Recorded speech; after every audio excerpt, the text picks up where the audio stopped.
உங்களுக்காக சிலுவையில் நான் மரித்திருக்கிறேன், பிறகு எதுக்கு நீங்கள் பயப்படணும் என்பதாக ஆண்டவர் சொல்றார். அப்போ தேவன் நம்ம எப்படி பார்க்கிறார்? விசேஷமானவர்களாய். ஒரு மிருகம், பறவை அப்படி அல்ல.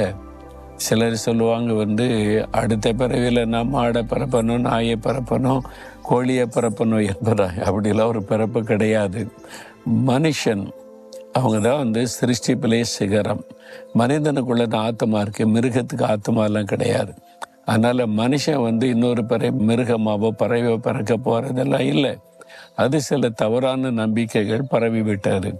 ஒரே ஒரு வாழ்க்கை தான். அப்புறம் மரிச்ச பிறகு தேவ சமூகத்துக்கு போகணும், அல்லது பாதாளத்துக்கு, நரகத்தின் அக்கினி. இதுதான் வேற சொல்லுகிறாரு. ஆனா இந்த உலகத்துல பிறந்த நீங்க ஆண்டவருடைய சாயல்ல சிருஷ்டிக்கப்பட்டவங்க. உங்களுக்குள்ள விலையேறப்பட்ட ஆத்மா இருக்கு. அதனால நீங்க விசேஷமானவர்கள்.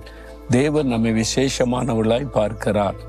அதனால தான் நீங்கள் வருத்தப்படும் போது, துக்கப்படும் போது, நீங்கள் பயப்படும் போது ஆண்டவருங்க மேலே கரிசனையோடு எதுக்கு பயப்படாதே, நான் உனக்கு இருக்கிறேன் என்பதா போல் ஆண்டவர் பேசுகிறார். இன்றைக்கு ஏதோ ஒரு காரியத்துக்கு பயந்துக்கிட்டு இருக்கீங்கல்ல, குருவி சத்தம் கேட்குதா? எல்லா இடத்துல இருக்குது, எல்லா நாட்டிலையுமே குருவிகள். அதை குறித்து கூட தேவன் அக்கறையாக இருக்கும்போது உங்கள் மேலே எவ்வளோ அக்கறையாக இருப்பார். பிறகு எதுக்கு பயப்படுறீங்க? அவர் பார்த்துக்குவார், எல்லாம் நன்மையாக நடக்கும்.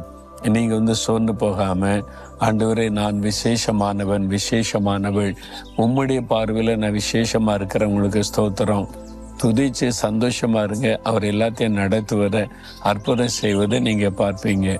அதனால் இன்றைக்கி சொல்கிறீங்களா ஆண்டவரை பார்த்து, ஆண்டவரை சிருஷ்டிப்புக்கெல்லாம் சிகரமாய் விசேஷமானவனாய் உம்முடைய சாயலை என்னை உண்டாக்கினீங்களே, உங்களுக்கு ஸ்தோத்திரம்.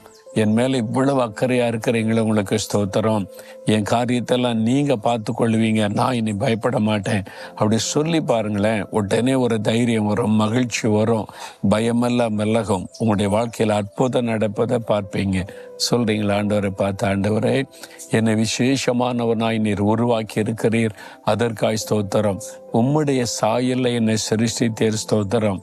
எனக்குள்ளே விலையேறப்பட்ட ஆத்மாவை வைத்திருக்கிற ஸ்தோத்திரம். அந்த ஆத்மாவை ரட்சித்தமுடைய பிள்ளையாக்கினீர், ஸ்தோத்திரம். நான் விசேஷமானவன், விசேஷமானவள்.